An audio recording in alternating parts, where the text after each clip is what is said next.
Sa mga pinapakitang skill sets ni Kai Sotto ngayon sa Japan B-League ay nagsisimula ng magpanik ang lahat dahil parang nasa mga soap opera lang ang ginawang pagbangon ni Kai galing sa kanyang pagkalugmok ng ilang taon. Sino ba ang nag-aakalang makabawi si Kai ng ganito kabilis na kung tutuusin, halos lahat ay bumibitaw na sa kanya last year nung nagka-injury siya sa NBA Summer League. Pero in a blink of an eye, ay biglang umimbuyog ang kanyang karera at ngayon ay lahat naniniwalang si Kai na ang most valuable center ng Japan B-League. Pagkatapos ng Japan B-League, ay nakalaki na si Kai sa kanyang pagsubok na muling pasukin ang NBA sa pamamagitan ng kanyang paglalaro sa NBA Summer League at sa paglalaro sa Gilas para sa Olympic Qualifying Tournament. Bigay todo na kasi si Kai sa Yokohama dahil wala na siyang ininda sa kanyang likod at dahil diyan ay nakakakuha na si Kai ng mahabang playing time. Kaya it shows na sa kanyang laro na gumaganda na at napakagaling pa. And I pity those Filipinos na binabash nila palagi ang ating idol. At wala daw galing si Kai, matangkad lang. Nakakatawa naman kayo. And these the same people ang nagsasabing pag magpapadraft si Kai sa PBA ay siguradong number 1 pick. So kung walang galing si Kai, bakit magiging first pick siya sa PBA? Well, ang importante ay meron tayong maraming resibo sa galing ni Kai.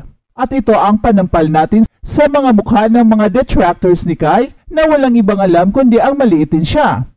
Isa lang naman ang katotohanan at ito ang pagdodominate ni Kai sa Japan B-League and hopefully, it will be enough to merit him a guaranteed NBA contract. Pero ano nga ba itong guaranteed NBA contract? Some NBA contracts are fully guaranteed, so meaning that the player is entitled to receive the full amount of money specified in the contract regardless of the circumstances. Whether a player is injured, cut from the team, or underperforming, the team is obliged to pay the player the full guaranteed amount. At ito sana ang inaasam natin na type of contract na dapat makukuha ni Kai. Pero, it is easier said than done.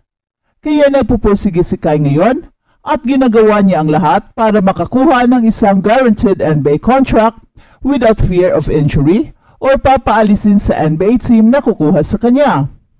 Well, in a perfect world, ay ito sana ang gusto nating makukuha ni Kai, pero again, it's not easy.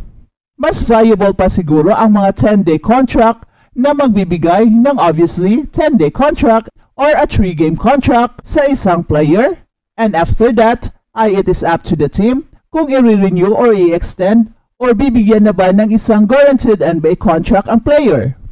Well, sa dinami-dami ng mga players sa buong mundo na gustong makapasok sa NBA, ay kailangan talaga ni Kai na magsipag at maipakita sa lahat ng mga NBA teams na kaya niyang mag-dominate especially sa NBA Summer League at sa Gilas na maglalaro sa Olympic Qualifying Tournament. Ngayon ang tanong, makakapasok kaya si Kai sa NBA this year at makakuha ng isang guaranteed NBA contract based sa kanyang performance sa Japan B-League? Well, not necessarily. Dahil dapat pang maglalaro ni Kai sa NBA Summer League at a-attend ng mga NBA team workouts upang masusubukan siya in front of NBA coaches and scouts. Kaya napaka-crucial ang NBA Summer League dahil dito manunood ang lahat ng 40 teams at lahat sila looking for a gem in the rough na pwede nilang ma-develop at magagamit sa kanilang kampanya. Pero so far so good, napakataas na ng kumpiyansa ni Kai at mas gumagaling pa siya ngayon. Crucial rin ang kanyang newfound power and strength na malaking tulong ito against physical players.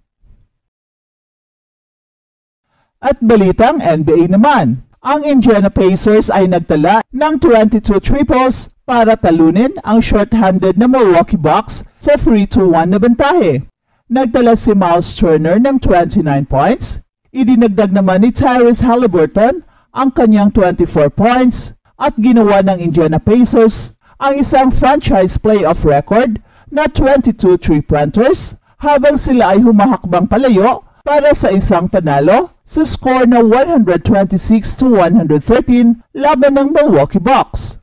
Ang panalo ay nagbigay sa Pacers ng 3-1 na bentahe, ang best of 7 series. At ang Indiana Pacers ay nanalo ng 3 sunod-sunod na laro mula nang matalo ito sa opener at maaring umabot sa NBA Eastern Conference Semifinals para sa unang pagkakataon mula noong 2014.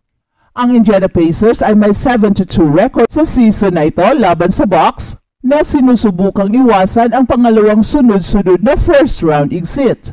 Si Tyrese Haliburton ay nagtala ng kanyang career playoff scoring high para sa pangalawang sunod-sunod na laro, habang si Miles Turner ay tumugma ng kanyang playoff career high na itinakda niya sa overtime win nitong Biyernes. Si Miles Turner rin ay may 9 rebounds and 4 assists laban sa Milwaukee Bucks squad na kulang ng kanilang dalawang injured All-Stars na sina Giannis Antetokounmpo at Damian Lillard. At hindi malinaw kung sino man sa kanila ang magiging available sa Game 5. Hindi pa nakakapaglaro ito si Giannis Antetokounmpo mula nang nagka-strain sa kanyang kaliwang binte mula noong April 9. At si Damian Lillard naman ay injured sa kanyang Achilles tendon nitong Biyernes at may protective walking boot na sumasaklaw sa kanyang kanang paa. At si Brook Lopez ang nanguna para sa Milwaukee Bucks na may 27 points and 9 rebounds. At nagdagdag naman si Chris Middleton ng 25 points, 10 rebounds and 5 assists. Pero mas malaki pa ang pinsala ng Milwaukee Bucks nang si Chris Middleton ay naglaro ng halos kabuuan ng second half na merong 4 na fouls at ang forward na si Bobby Portis Jr. ay ejected sa may 5 minutes pa lang ang natitira sa unang quarter matapos na nagkaigihan sila ni Andrew Nembhard. At si Bobby Portis Jr. ay tinawagan ng 2 technical fouls at parte ito sa 6 technical fouls sa first half ng laro. Pero matapos ang basket ni Brook Lopez para buksan ang third quarter, sinagot ni Tyrese Haliburton ng 3 sunod-sunod na tres para bigyan ang Pacers ng 76-66 na bentahe. At hindi na nakabangon ang Bucks dahil pinalawak ng Indiana Pacers ang agwat sa 95-78 sa layup ni Obi Toppin.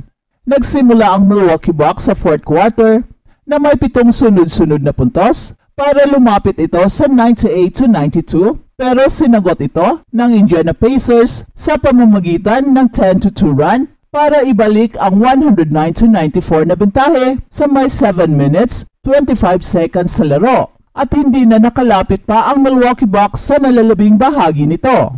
At si Nembhard ay nagtapos ng may 15 points and 9 assists para sa Pacers at idinagdag ni Pascal Siakam ang kanyang 13 points, 9 rebounds and 7 assists.